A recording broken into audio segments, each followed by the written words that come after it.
Oo, men, nakita mo yung pwesto ni Retry Battle na lang yun eh. 50-50 kung pag-uusapan. Nasa harapan si Carl, nasa harapan din ang Hayabusa. Walang pigilan na naganap at nanalo lang sa Retry Battle si STZYZ. At right now sa XP Lane, ito na ata ang para tayong nanood ng nature documentary kung saan alam natin na wala din naman babagsak dyan. Walang magkakamatayan dyan. Alam mo naman may mga bago na tayo, no? Kagaya ng mga season something pa. O mamaya natin pag-usapan niya si Sachi. Na-solo kagad yung shadow kill, STZYZ. Nakakadalawang kill na. Nag-iinit na si SD pero mukhang tuloy ang bakbakan doon. Cameraman, ayun na! Si Carl Boy pa! Ay, buhay pa ba? Pero not for long dahil si Hedza ang pupugot sa kanya. Hatred buhay pa rin. Wow. Grabe, ang ganda na naman ng early game ng TNC. Di pa tapos to, ha? Saman Force, nandyan na rin ang onward killing spree para kay SD at mukhang nag-iinit na nga. Nagbabaga pa nga ang TNC. Maganda ang kape. Malamang natimplahan ni Coach Ocho Wood. G. Natimplahan ni Ocho G ng malupit na kape. Itong TNC Pro Team.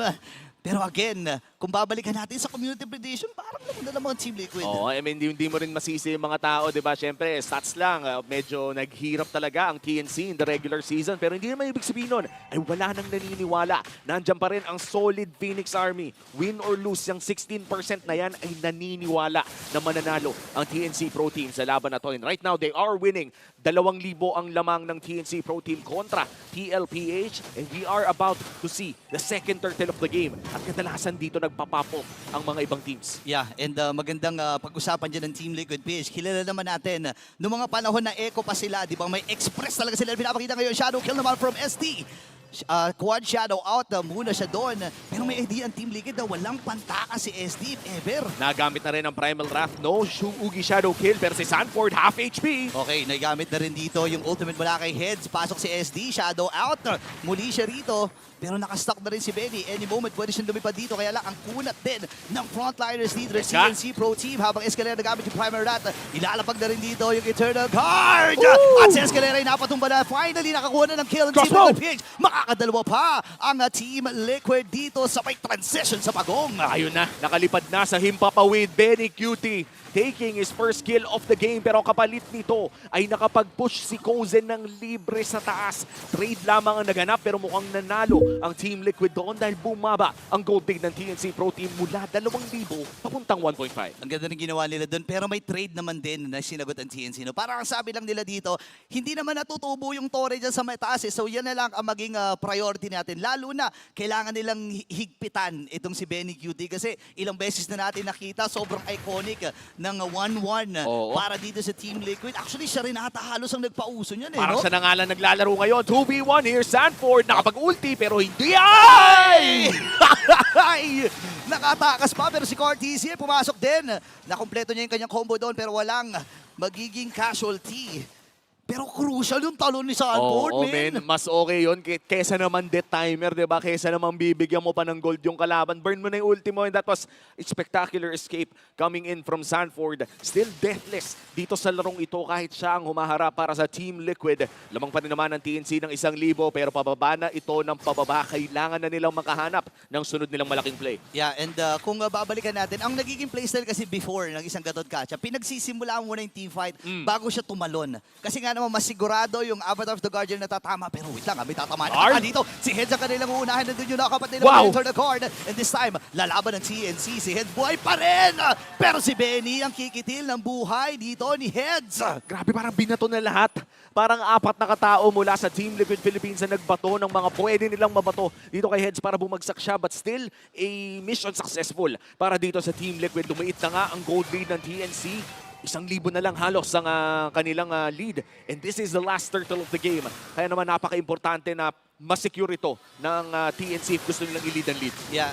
Yeah, tama ka doon. No? And again, kung babalikan natin, kung experience lang kasi ang pag-uusapan, ilang beses na rin dumaan ang Team Liquid PH sa mga ganitong klaseng sitwasyon. No? Yung mga nalulugi sila sa early game, nakakabawi sila. Lalo nga, ang nagiging goal na lang dito ng Team Liquid PH, makipag-trade na lang tayo. Wait na, may conceal ka. Kalmado lang. And Escalera, conceal nakita din. Carl Peasy, nasa magandang pwesto para kumuha ng turtle. Half HP para sa turtle. Sanford Sanford nag-charging na nga, mala e-bike ang galawan.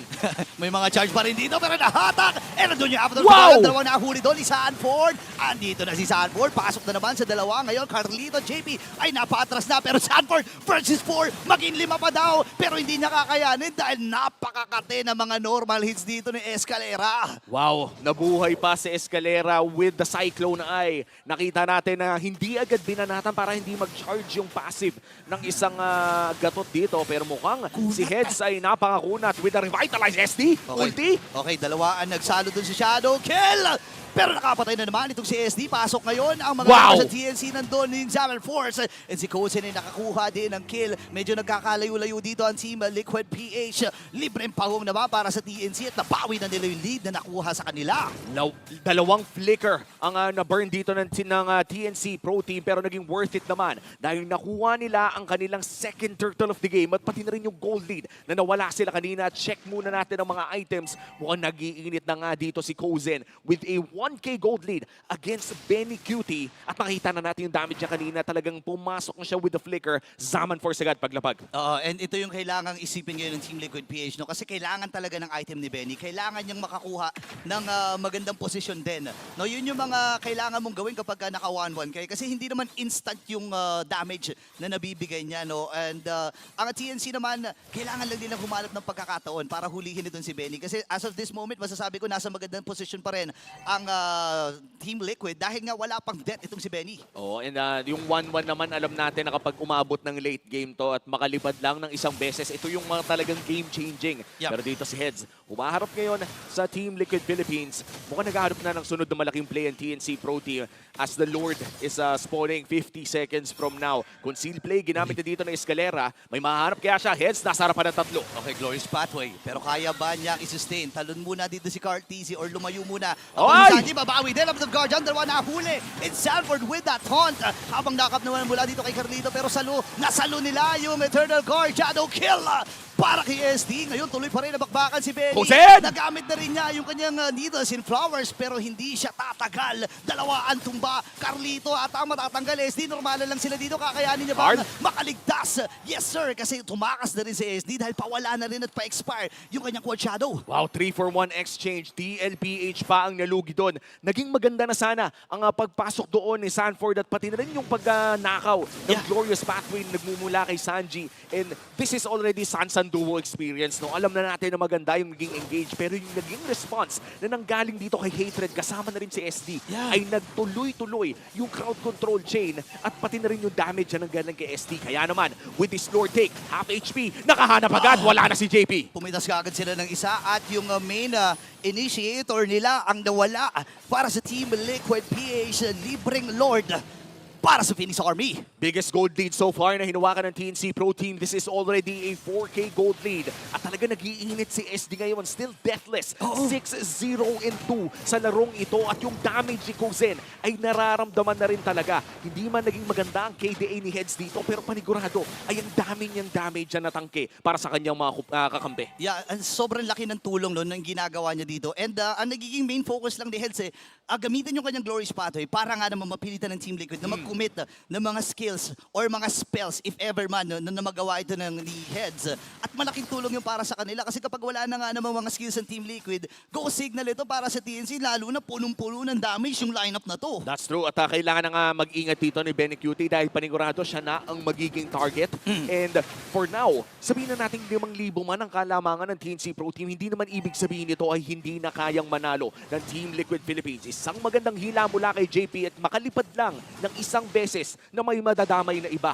Si Benny Cutie ay panigurado may 2 o 3 na babagsak dahil nga sa damage ng crossbow tank. Yeah, importante ito at kailangan ding isipin ng TNC yan na yun yung mga kondisyon na ayaw nilang mapunta sila. No? Yung mga pagsasama-sama ganyan pero si Cortez, yun ako may ipit ata siya. Apat na members sa kanyang humabol. Or ang humabol doon, nagamit na rin yung Eternal Guard. At babagsak agad si Carlito, pati yung Torre doon sa may bandang ibaba. And this time, meron pa silang mga minions. Kakayanin ba? Meron pang aura. Pasok na rin dito si SD. Pero Pinagsaluhan na dalawang members dito ng TNC or ng Team Liquid PH yung shadow kill pero Oo. wala na ring mamamatay kasunod ni Carl. Magiging sapat naman ang oras ni Carlito para bumalik at tumipensa kasama ng kanyang mga kakampi. Team Liquid Philippines behind ng 7K at kitang-kita ngayon ang tapang ng TNC Pro Team sa pagpasok. Conceal na gamit na naman. Heads umaharap na rin. Medyo Ang malalim. lalim ata dito ni Heads at saka ni Escalera pero sabay glorious pathway pa-atras. Ito na ang nagiging goal at nagiging misyon ng TNC Pro Team. Wala namang na-commit na ultimates doon. Oo. Pero may consistent gagawin. Flicker Consistent nagamit din! Pero naka-sidestep itong si Kozen. Pasok Iska. din si Escalera. Nagamit yung kanyang primary dot. Pasok na rin itong si SDCYZ.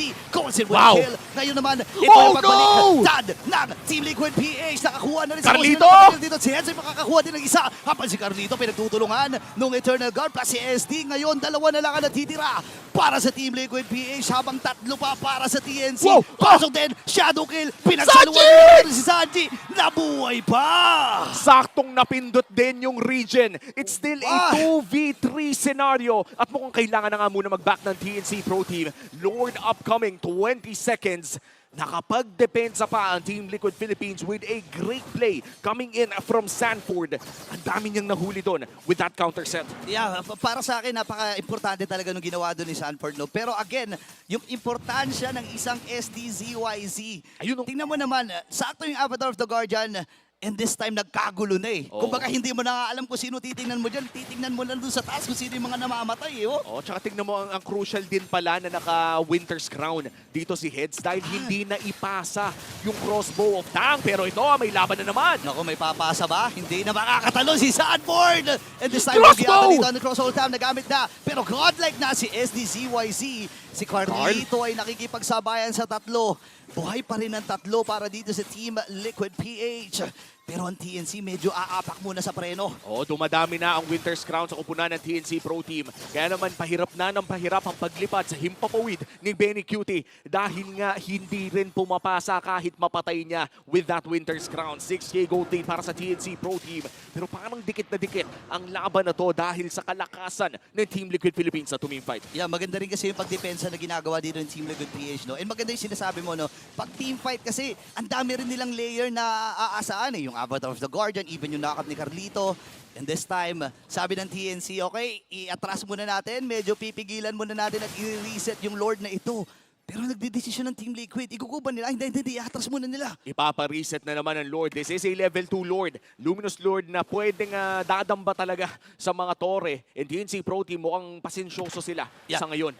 Yeah, importante ito kasi again, may mga kailangan silang ikonsidera dito lalo na nakakapond na rin ng mga items itong si Benny Cutie. Hindi biro yan ha, yung ganito karaming crowd control mula sa TNC tapos 5-1 into na KDA ka Oo. at lagi ka pang pinipuwersa ng TNC dito. Iba yung galawan ni Benny. Pag may nakita yan ng isang target, yung sabihin na natin sakto cooldown yung Winter's Crown o hindi na pindot. Iyan na siguro yung magiging simula ng katapusan para sa TNC Pro Team. But right now, lamang pa rin naman ng TNC. This is a great game para kay SD. Napakatakas ng kanyang damage dealt. Nilamangan pa ang mga gold laners na kadalasan naman na talagang number 1 in terms of damage dealt. Kapares na rin ng mga mages. So this might just be a big play. Escalera with a conceal guard! Ito ata yung big play at si Carlito ang natunaw. Si Carlito ang namatay. Ngayon naman ang TNC ay kailangan na munang umatras. Pwede sila mag-transition dito sa may Lord. Pero si Escalera nandun din. Team Liquid PH naghahanap na magiging target at naging target nila. Wala iba kundi si Escalera pero na-knock-up din itong si JP. Ngayon pop yung immortality. And si Eds ngayon nagamit na rin ko niya revitalize. JP umatras. May sulog din. Nabuhay pa with a sliver of HP. At kompleto pa ang Phoenix Army. Crossbow of Tang is still available para dito kay Benny Cutie. Hindi niya ginamit, hindi niya pinulan trigger during that team fight. Wow. Pero sa ngayon, TNC Pro Team, dahil nga kompleto pa sila at dahil nanalo sila sa team fight na yun, sila din ang makakakuha ng Lord na ito. And this might just be their way na makakuha ng inhibitor turret 16 minutes in. Wow, nakakagulat na performance ng TNC. Feeling ko nakaka-capitalize na nila yung mga tips na ibinigay dito ni Kram at saka ni Innocent. Ilabas nyo lang kung ano yung gusto nyong gawin. Isa sa mga keys to victory niyan. So, ito na nga nakaka-capitalize na nila yung mga Nararamdaman na rin ito yung early game talaga na dominance na meron ng TNC Pro Team. Isa na lang yung kailangan nilang gawin dito, no? Panghawakan talaga at tapusin tutuusin ito. For the longest time, during the regular season of Season 14, ito yung lagi nating nakikita sa TNC. Oo. Lagi silang nananalo ng early game. Lagi silang nakakalamang by mid-game. Pero pagdating ng late game, laging may isang pagkakamaling tumatapos sa kanila. And this time, in their final game of the season, ito na ata yun. Kunsilo, okay, na-check kagad. Nakuha na ng Team Liquid Beach. Nagamit na rin kagad doon yung ultimate mula kay Heads. Basag yung Dory sa gitna. Same with the bottom lane. Ngayon, go ba dito ang TNC? Let's see. Ito na yun, Lord Push na nagmumula sa TNC Pro Team. A 10k gold lead. Nagamit na nga ni Sanji ang Primal Wrath. Escalera, wala pang flicker. 5 seconds sa battle spell na yun. Napaka-importante para mag-setup ng play pero tatlong inhibitor turret lang nawala. At wala na rin ang buhay ni Escalera ng bahagya. Okay. Hence, tumusok ng isa at nagbatuhan na rin ng mga ultimate. Sino kaya ang magsisimula ng laban? Ang bilis sa tulong ng Eternal Guard pero pasok si Escalera with the flicker. Ngayon, andito si SDCYZ at yung kanyang pag-amba. Yung pokes from hatred. Aray ko po, napaka-hapdi at napaka-kati. Kailangan mag-replenish ng buhay dito ni Sanford. Pero kakalma muna at TNC. Alam nila yung kakayahan ng pagdepensa ng Team Liquid PH at respetuhin nila yun. Saktong call coming in from TNC Pro Team. Hindi tumama yung flicker play ni Escalera kaya naman hindi na nila ni-risk na tapusin yung laro. Baka makalipad pa si Benny, baka may mangyari pang masama. Yep. Kaya naman lulutuin muna ang ihahain. Mamaya, it's still 1 minute bago lumabas ang Evolved Lord. At ibang usapan na po ang Evolved Lord. Hindi lang basta-basta damba ang gagawin nito. Hindi ka na pinapansin yan. Wala Pupunta yan sa base mo. Diretso na kaagad. Sasapaking ganyan. Diba? Ang hirap talaga kalaban. At kapag nakuha yung Evolved Lord na yan, again, Team Liquid PH, ang nagiging idea na lang nila dito, pwede tayo munang pumitas ng isa. Hindi natin kailangan makipagharapan ng 5v5 doon sa Lord, lalo na't bukas na yung buong base niya. No? And yung tendency na magkaroon ng split push ay hindi pa rin natin sinasara para sa TNC. Oo, talagang lahat ng waves ay kontra na sa Team Liquid Philippines dahil nga tatlong inhibitor turret na ang nawala. Dahil dito, TNC Pro Team ay karapatan silang magtago lamang, mag-freeze ng wave o pwede rin nilang patagalin ang Lord Dance dahil ba talagang malulugi ang Team Liquid Philippines doon sa mga nawalang inhibitor turret na yun. Item check tayo dito. Lock item naman na ang mga damage dealer na nagmumula sa Team Liquid Philippines. So let's expect na magiging malupit ng mga team fights dito. Yeah, and ngayon naman ay sisimulan na kagad ng TNC Pro Team and Escalera ang nakatalaga para humawak doon sa mga posisyon at mga eskinita na pwede pagdaanan dito ng Cavalry. Ngayon, available na rin Wings para kay Sanford. So mas may karagdagang kunat na itong hero na to. 5 seconds para sa flicker ni Escalera. Mukhang iintayin ito ng TNC Pro Team bago humanap ng play at kailangan na nga mag-clear ng waves. Ito na yung pinag-usapan natin, Burrito. Kailangan dumepensa ng Team Liquid Philippines bago sila pumesto. And buti na lang, mahaba ang range ng isang Avatar of the Guardian ni Sanford na pwede siyang ipwesto sa malayo habang tumi-teamfight ang Team Liquid. Oo, sobrang importante nito na meron kang XP lane na kayang pumunta kagad doon sa mga team fights na pwede niyong lutuin. No? And ngayon, na dahil nga naman against all odds yung mga minions dito Oh no. Sila gagawin sa Escalera pero nahuli, JP nagamit na rin yung conceal at the flicker. And si Carl TC dito magiging puntiriyata nila. Ngayon naipit sa eskinita. Ang TNC kailangan nilang umatras dito pero ang sakit nung Eternal Guard. Ngayon nakakuha na kagad ng isa dito ang TNC Pro Team. Habang si Escalera ay napaatras na nga nila. Si Kusin din nakakuha na rin ng kill. Tatlo na kagad ang tumumba para si Team Liquid PH. Habang si JP ang magiging next. Si Benny Cutie nagamit na rin ang pagkakataon pero hindi siya makakalipad dahil ang Phoenix Army ang lilipad. At ang mga minions, tinatapos na ang laro. Tuloy ang paglipad. TNC Pro Team takes game number 1. Momentum para sa Phoenix Army. Sa kanilang huling laro, huling match ng season na to, sila ang kukuha ng game number 1. At ngayon, naginising na nila yung Cavalry. Ano kaya ang pwede nating abangan? Nakakagulat na performance para sa TNC Pro Team and finally naselyo nila yung Game 1. Malalaman na natin kung ano nga ba ang mga naganap sa Game 1 na yon kasama ang ating mga tropa sa Infinix Game Tambayan. Stellar performance coming from the Phoenix Army.